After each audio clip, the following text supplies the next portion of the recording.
দিনের শুরুতে যদি এরকম উড়ন্ত পাখি, একগুচ্ছ ফুলের ভালোবাসা, জেলে ভাই মাছ ধরতেছে, এমন সব দৃশ্য দেখা যায়, না জানি দিনটা কতটা সুন্দর হতে পারে। Hello everyone, welcome back to my channel. আশা করি তোমরা ভিডিও শুরুতেই বুঝতে পেরেছো আজকের ভিডিওটা খুবই ইন্টারেস্টিং হতে চলছে। সকাল ভোরে উঠেছিলাম, তো রেডি হয়ে বেরোতে বেরোতে 5:40 বেজে গেছে। অলরেডি আমার ভাই নিচে নেমে গেছে, আমি নামতেছিলাম। এসে দেখি আমার ভাই গেট খুলতেছিল আর এদিকে গাড়ি থেকে তালা খুলে নিচ্ছিল। এখন গাড়িটা বের করা হবে। সো আমরা এখন আমাদের গন্তব্যের উদ্দেশ্যে রওনা হয়ে গেছি আল্লাহর নাম করে। রাস্তাগুলো দেখো কতটা ফাঁকা ছিল, কোনো প্রকার গাড়ি কিছুই ছিল না, শুধুমাত্র যারা জগিং করে এমন সব লোকজনই ছিল। তো আমরা দেখতে দেখতে চলে এসেছি আমুরিয়া বাজার, আর এটা কিন্তু গ্রামের একটা বাজার। দেখো আমরা এত সকালে বের হয়েছি যে গ্রামের দোকানপাটগুলো একদম বন্ধ, কোনো দোকানই কিন্তু খুলে নাই। তো এটা দেখতে দেখতে একটা দৃশ্য সামনে এসলো। তোমরা দেখো, একটা ছেলে বুকের সাথে সিবারা নিয়ে আসতেছিল, মক্তব পড়তে গিয়েছিল। ছোটোবেলায় আমিও এরকম পড়েছি, তো তোমরা কে কে পড়েছো জানাবো অবশ্যই। সো আমরা দেখতে দেখতে অনেকটা পথ চলে এসেছি, আর দু সাইডে দেখো কি পরিমাণে পানি। এটা কিন্তু বিল, তো নদী না। দেখো বিলে এত পানি বেড়েছে, প্রায় রাস্তা ছোবো ছোবো হয়ে গেছে। সো আমরা এখন আমাদের গন্তব্যের উদ্দেশ্যে যেতেই আছি। আর এটা এমন একটা অঞ্চল, আর কিছু থাক বা না থাক, এটা পাটকাঠির জন্য বিখ্যাত। সো আমাদের প্রায় গন্তব্যের কাছে চলে এসেছি। আর এখানে একটা বাজার বসেছে গ্রামে, তো এখানে মাছ বিক্রি করার জন্য বেশিরভাগ লোকজনই এসেছে। দেখো গ্রামে এরকম করে সকালবেলাতে মাছ সবজি বিক্রি করে। আর এদিকে দেখো নদী, তো এই সাইডটাতে নদী, অপর সাইডটাতে বিল। আর আমরা এখন কুচিমুড়া ব্রিজের উপরে।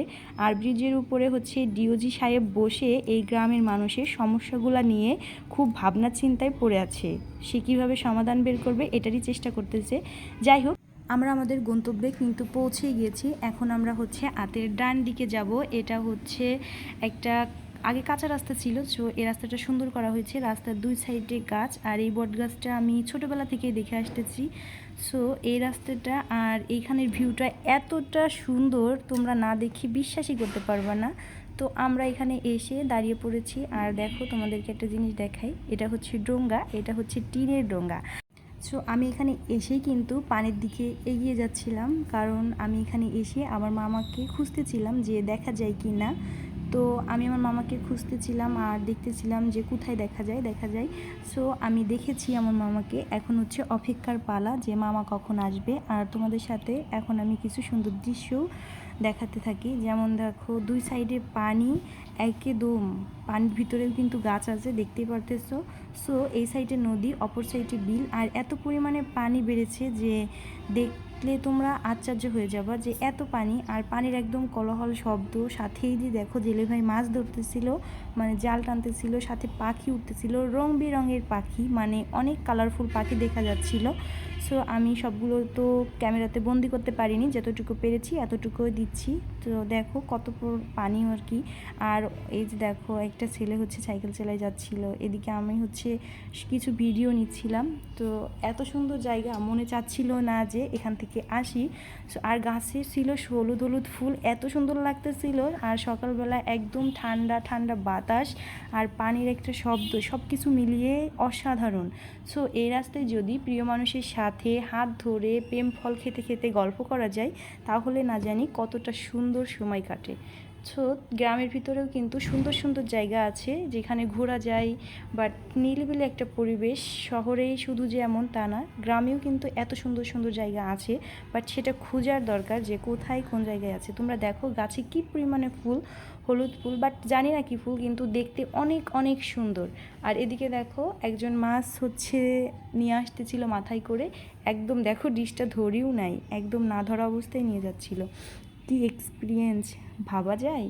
সো যাই হোক, তোমাদের সাথে অনেক কিছু শেয়ার করলাম। তো দেখো, আর অপেক্ষা করতেছিলাম কখন মামা আসবে। আসলে মামাকে না দেখা পর্যন্ত ভালোই লাগতেছিল না, যার জন্য আসা, মামাকে দেখা, মামার কাছ থেকে মাছ নিব মূলত এটাই। যেহেতু নানুর বাসা একদম বিলের মাঝে, সো এখানে মাছের কোনো অভাব নেই। আর এই দেখো একটা পাখি কি সুন্দরভাবে উড়ে গেল না। সো এখানে কিন্তু অনেক শাপলা আছে, আমি তোমাদের জুম করে দেখাচ্ছিলাম, আসলে আমি দেখাতে পারি নাই, তবু চেষ্টা করতেছিলাম। যাই হোক, অনেক সুন্দর একটা জায়গা। এদিকে দেখো বাতাসে হচ্ছে গাছের পাতা দুলতেছিল, ফুল দুলতেছিল, আর শোষো শব্দ আসতেছিল, মানে কি বলবো, অসাধারণ।